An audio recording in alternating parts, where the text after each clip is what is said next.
শাবুন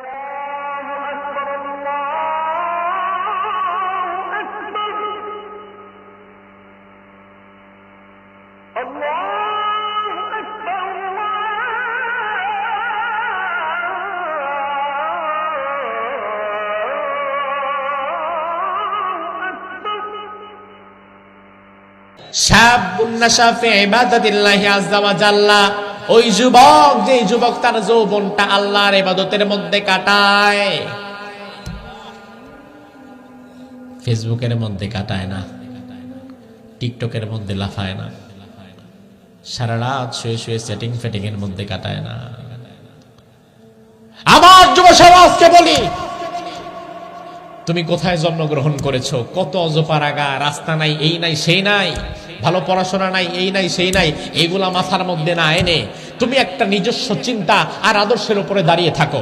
কারণ কে কোথায় জন্মগ্রহণ করেছে এটা কোনোদিন তার ভবিষ্যৎ ফিউচার করে দেয় না। তুমি টিকটকার হবা না।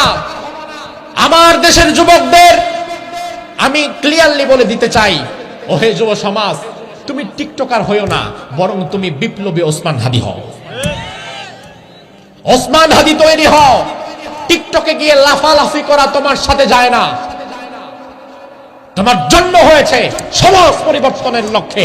তোমার সামনে অন্যায় চলবে দিনের পর দিন, আমি আর তুমি মুখ বুজে সহ্য করবা, বসে থাকবা। আজ এই সমাজে যদি 10টা 15টা 20টা ওসমান হাদির জন্ম হতো, বিশ্বাস করেন কোন মুনাফিক বাটপার রাস্তার এত বড় ক্ষতি করে টিকে থাকতে পারতো না, কিয়ামত করে ফেলতো। ওই ওসমান হাদি বরিশালের রজপাড়া গা থেকে উঠে আসছে। তুমি কত কাছে, ভালো জায়গায় আছো। নিজের চিন্তা ভাবনা পাল্টাও, নিজেকে বুঝতে শেখো, চিনতে শেখো। আমাদের যুবকেরা নিজেদেরকে বুঝে না, নিজের ভেতরে লুকায়িত স্বপ্ন আর শক্তিটাকে তারা বুঝে না। এরা হয়ে গেছে সেই শক্তিশালী হাতির মতো, যেই হাতি কোনোদিন তার নিজের শক্তি সম্পর্কে জানেই না। হাতি, তার পিঠের উপরে একজন মাউত থাকে।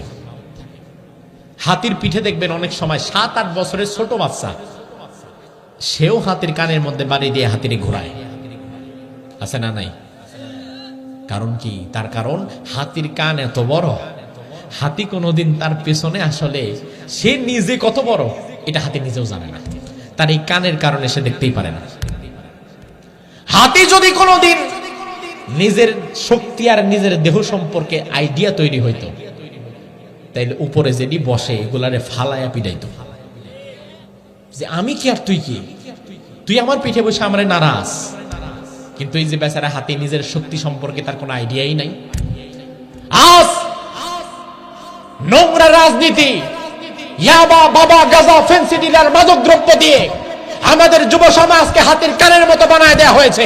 এই যুবকের মধ্যে যে একটা বিপ্লবের শক্তি আছে, ন্যায় এবং ইনসাফের পক্ষে দাঁড়াবার শক্তি আছে, এই শক্তিটা ভুলে দেওয়ার জন্যই বাংলাদেশের রন্ধ্রে রন্ধ্রে পরিকল্পনা করে মাদক দ্রব্যের সয়লাভ ঘটিয়ে দেওয়া হয়েছে।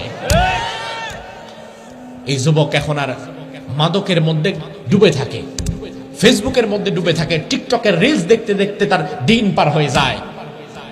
অথচ তোমার মধ্যে যে শক্তি আল্লাহ দিয়েছে তুমি এটা বুঝলাই না। তোমার মতো যুবক মুহাম্মদ বিন কাসিম ভারতবর্ষ বিজয় করেছে। তোমার মতো যুবক খালিদ বিন ওয়ালিদ মুতার যুদ্ধের সময় 3000 সাহাবী নিয়ে 2 লক্ষ রোমানদেরকে কচুকাটা করেছে। তুমি তো জানো না, তুমি বলিউডের আর তামিল মুভি দেখে মনে করো তারা কত শক্তিশালী। এই সব কম্পিউটার এডিটার ভিএফএক্স দিয়ে তোমাকে দেখায়, বোঝায় যে আমরা মুশরিকেরা অনেক শক্তিশালী ছিলাম। মূলত পৃথিবীর ইতিহাসে শক্তিশালী জাতি ছিল মুসলিম জাতি। অন্যথায় পৃথিবীতে এমন একটা নজির আপনি পাবেন না যেখানে 2000 3000-এর বিপরীতে 2 লাখ। মুসলমানদের সৈন্য সংখ্যা 3000 আর অপর প্রান্তে তদানীন্তন পৃথিবীর সুপার পাওয়ার রোমানদের সৈন্য সংখ্যা 2 লাখ। খালিদ বিন ওয়ালিদ সেই যুদ্ধে 9টা তলোয়ার ভেঙে ফেলেছে যুদ্ধ করতে করতে। ইতিহাস বলে সেদিন যুবক খালিদ বিন ওয়ালিদ আঙ্গুলের মাথায় তার তলোয়ারটা নিয়ে ফ্যান যেভাবে ঘুরে সেভাবে সে তার তলোয়ারটা ঘোরাচ্ছিল আর সামনের দিকে দৌড়াচ্ছিল। শুধু যেদিক দিয়ে ঢুকতেছিল 2 লাখের মধ্য দিয়ে, সেদিক দিয়ে কাটা মাথাগুলো টাস টাস টাস টাস করে জমিনের উপরে পড়তেছিল। এই হচ্ছে খালিদ বিন ওয়ালিদ, আমার পূর্বপুরুষ খালিদ বিন ওয়ালিদ। আমি তো সেই খালিদ বিন ওয়ালিদের মতোই একজন মুসলিম যুবক, আমি তো মুহাম্মদ বিন কাসিমের মতোই মুসলিম যুবক, আমি তো বাবরের মতোই মুসলিম যুবক। তা না পারলে আমি কেন পারবো না? আমি পারি না এই কারণে ওই হাতির কানের মতো মাদক দ্রব্য দিয়ে আমাকে আমার নিজের অস্তিত্ব আজকে ভুলিয়ে দিয়েছে। এই জন্য আমার মধ্যে কোনো শক্তি নাই। আমার যুবক ভাইরা, ইনসাফের আদর্শ কায়েম করা লাগবে।